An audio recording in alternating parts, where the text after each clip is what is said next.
This is Gourmet Xchange, the future landmark of food factories, with high specifications rarely seen in the market. And of course, we have seen a number of food factory launches in the past year.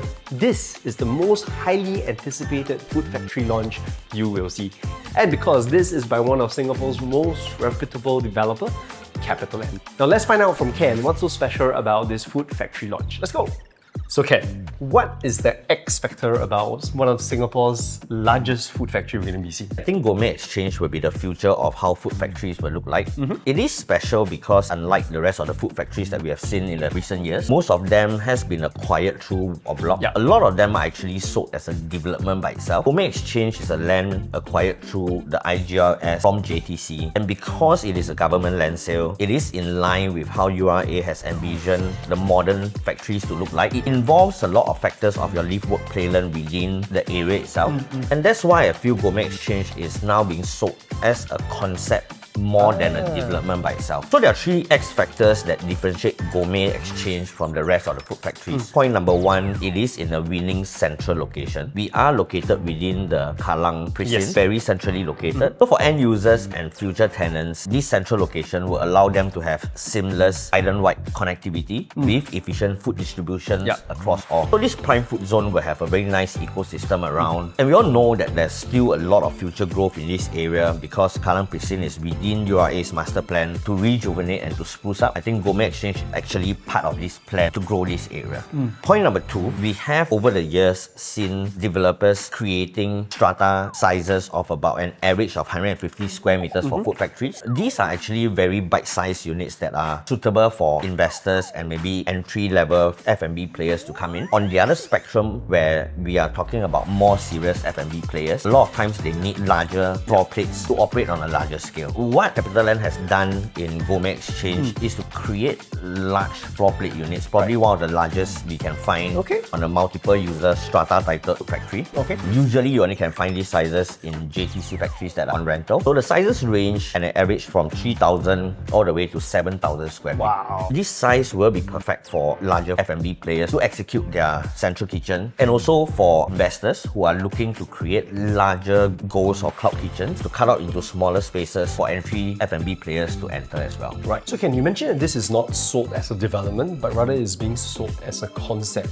Tell me a little bit more about that. So I think it would be good for me to show you how they have built this around with different elements within the development itself to make Gourmet Xchange such a special project. So it's really the whole concept of Gourmet Xchange I'm talking about. Right. And I think this will be the future of how food factories will look like, or maybe even how advanced manufacturing industries will look like in Singapore. Because it is located within 10 minutes to a residential area, it actually blends in well enough such that it doesn't stand out like a sore thumb. And I like how this entire concept is. Number one, you can see that this frontage of this land is sitting parallel to the water body over here.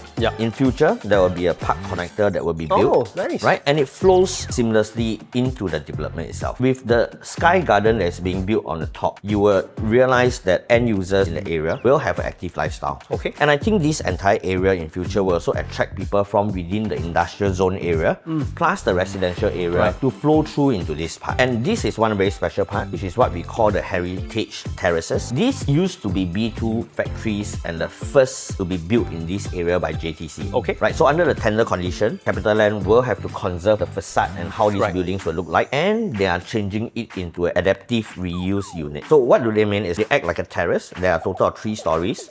Each unit, the first level will be an F&B unit. On the second and third level, it will actually be B1 food. You can do your packaging and then flow down to the bottom to sell at your F&B shop. These terraces are sold individually from level 1 to 3 as one unit by itself. Nice. And I think this entire ecosystem flows in very nicely with the food production at the back flowing through to the front where public can then flow in to have their meals. I think this entire ecosystem is formed up very, very nicely. Second part is something we commonly see in today's URA's planning. In URA terms, they call it the privately owned public spaces. Over here, they have created something similar called the Central Plaza Plaza. Sure. It allows the public to flow through 24/7, and lining up along the Central Plaza are 6 kiosks. In future, you'll probably find like your Old Chunky, Right. your bubble tea shops, and people will start flowing within the area. And of course, they can double up this usage for events as well. And again, this forms up very nicely as part of the ecosystem, which is why I say buying into Gourmet Xchange is buying into a concept rather than just a development. Right, that makes sense. Okay. Yeah, on top of that, you actually have another 2 more F&B units down here. They are larger, bigger units for your restaurants. On the other end, you have 1 canteen unit. Affordable food will all be there. And lastly, Ainsley, we are only about 10 minutes walk away from Mata MRT within your downtown line. Yep. I mean, MRT within a factory space is extremely important. Sure. So can you mention about rarely seen before specs? So what are some of the X factor specifications that we can expect? In the recent past few food factories that we saw, we don't have a ramp up that is big enough for 40-footer container trucks. True. In Gourmet Xchange, CapitaLand actually cater for these rare specs to be in,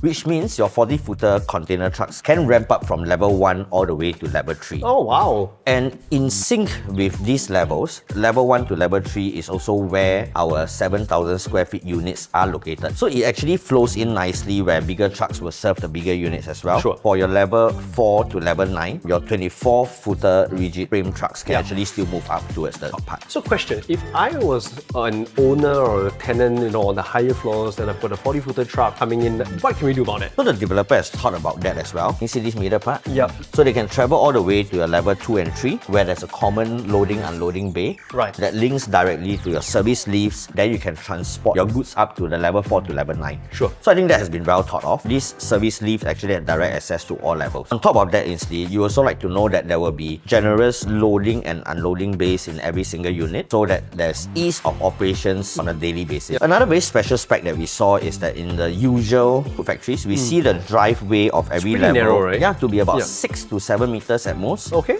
Sometimes we do see a bit more generous of 10 meters. In Gourmet Xchange, the developer has created a 16 meters driveway on every level. Although there are dedicated loading and unloading bays, a lot of times we do see container trucks parking alongside and not turning into the loading and unloading bay to do a quick offload. When they do that, it may actually jam up the driveway. With a 16 meters wide driveway, you would not have this problem. Right. You expect the operation flow within Gourmet Xchange in future to be very, very smooth. Okay. And on top of that, the last point is that the rooftop has a dedicated heavy vehicle parking. Okay. And this entire floor plate under one Strata title is for sale as well. So it seems like there are many different components for Gourmet Xchange, right? So are they all like for sale? Yes, the kiosks, adaptive reuse units, F&B units, the canteen, the food production unit, and even the heavy vehicle parking unit are all for sale to the public. Oh, wow. Okay. So to give everyone a very quick glimpse on the distribution of the units within Gourmet Xchange, you can see from level 1, level 2 and level 3, the yellow colored highlighted ones are your 7,000 square feet units. On the corner, the blue ones, we have the 3,000 square feet units on all these 3 levels. From level 4 all the way to level 9, they are all blue in color, which means they consist only of your 3,000 square feet units. So instead, I think Gourmet Xchange is one of the most complete and modernized food factory that everybody should be looking out for. Located in a winning central location, a complete concept, a gathering point for residents within the Matai area, the Kallang area, and even the industrial zone there. With the F&B, the canteens, the central plaza, and the adaptive reuse units, I think this place will be a gathering point.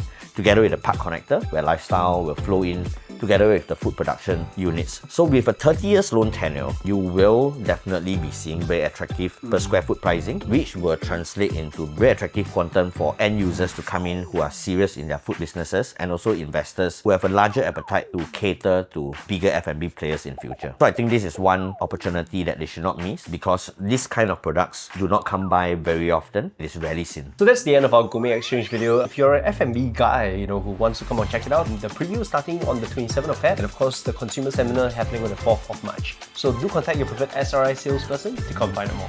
Once again, my name is Ainsley. I'm Ken. And we'll see you right here at Gourmet Xchange. Bye.